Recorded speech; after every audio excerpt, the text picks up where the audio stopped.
Chapter 32: What Can Be Done? Realistic Strategies for Surviving Decline, Navigating Collapse, and Seeding Renewal.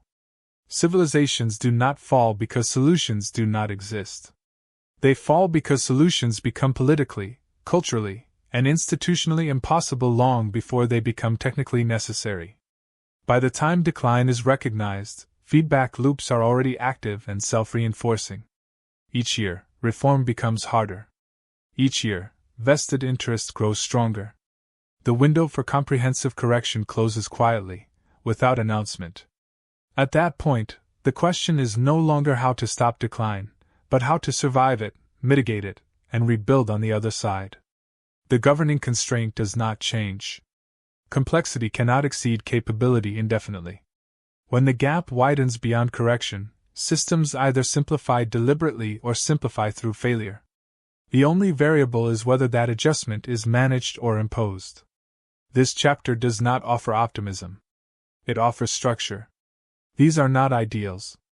They are the only strategies that have ever worked when civilizations reach late-stage decline. Every successful recovery in history followed the same pattern, regardless of culture or era. Action occurs at three layers: the civilizational system itself, institutions and communities beneath the state, and individuals inside the system.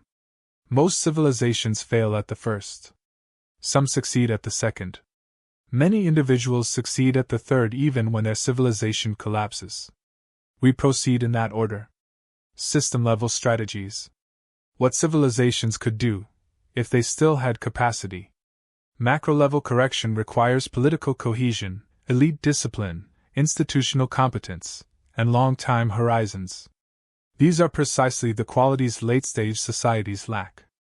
That is why large-scale reform almost always fails. But when it succeeds, it always follows the same structural moves. Simplification. When complexity exceeds capability, simplification is not optional. It is survival. This means repealing obsolete regulations, dissolving redundant agencies, consolidating overlapping departments, pruning bureaucratic layers, reducing legal density, and shrinking the administrative state to what the society can actually operate. This is not austerity.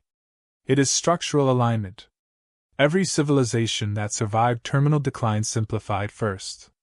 Meiji Japan dismantled feudal bureaucracy before rebuilding.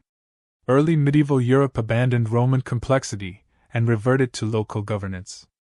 China repeatedly reset its institutions after dynastic collapse. Even the Ottoman reforms attempted simplification, though too late to prevent contraction. Late-stage elites resist this because simplification feels like loss. But refusing to simplify guarantees collapse. Complexity cannot be preserved once capability disappears. Demographic reversal. No civilization has ever recovered without children. There are no exceptions. A society below replacement fertility enters a mathematical death spiral.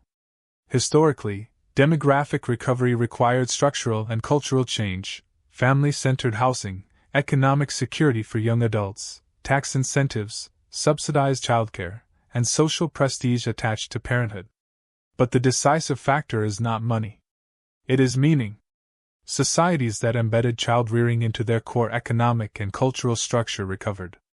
Societies that made reproduction economically irrational and culturally marginal did not. Cultural narrative determines fertility more than policy. This is a generational bet. Results take 20 to 40 years. There are no shortcuts. Capability restoration. This is the core of everything. Civilizations rise and fall on capability density.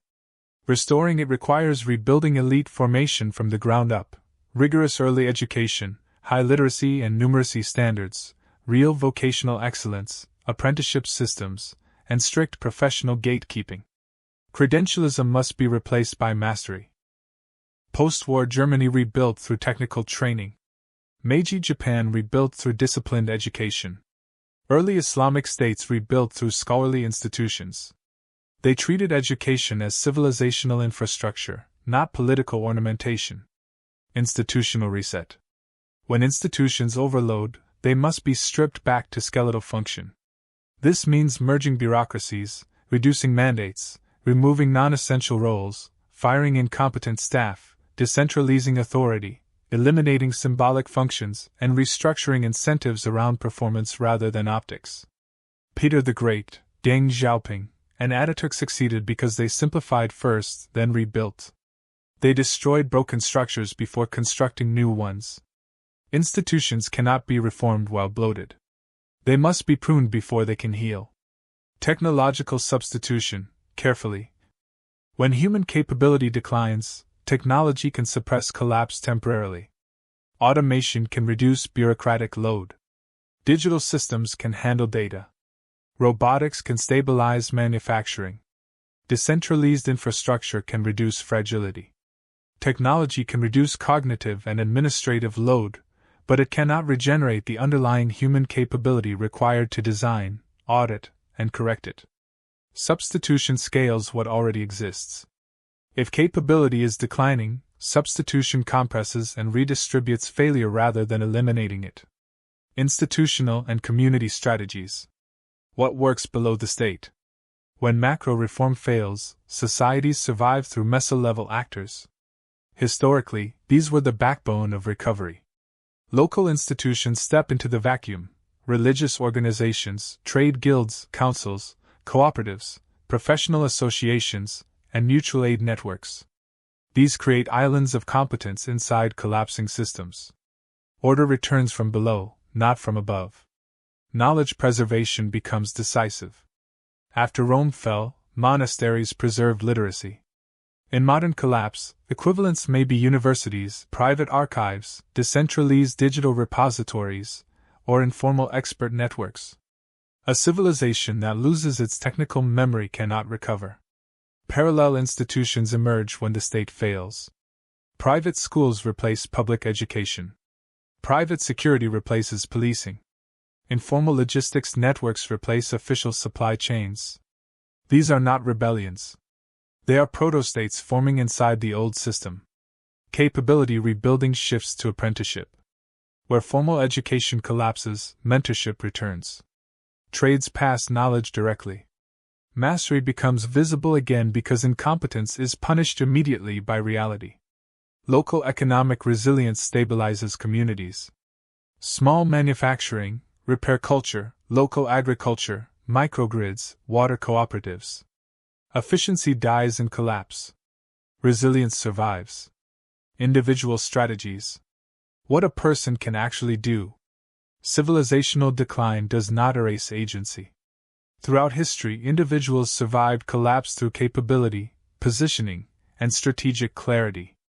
Those with irreplaceable skills thrive: engineering, medicine, construction, water systems, trades, logistics, agriculture.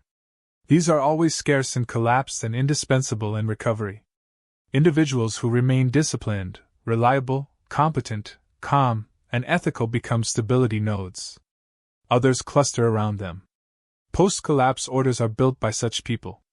Local networks outperform wealth. Neighbors, tradespeople, councils, families. Trust becomes currency. Mobility matters. Collapse is uneven. Some regions fail. Others remain functional. Those who can move survive better. Practical knowledge matters: first aid, repair, construction, water purification, food production, conflict de-escalation. Capability is the ultimate form of security. What cannot be done? Certain structural limits must be recognized. Demographic collapse cannot be reversed quickly. Institutions cannot be fixed by elections. Trust cannot be mandated. Capability cannot be rebuilt overnight. High complexity cannot survive low capability. Centralization cannot stabilize failure. Restoration is impossible. Reconstruction is possible. The real path. Civilizations survive decline by doing four things. They simplify until complexity matches capability. They rebuild capability from the ground up. They preserve knowledge for future expansion. They form competent, high-trust enclaves that seed the next order. Those who understand the cycle structurally become the nucleus of renewal, whether that renewal occurs locally, regionally, or after systemic contraction.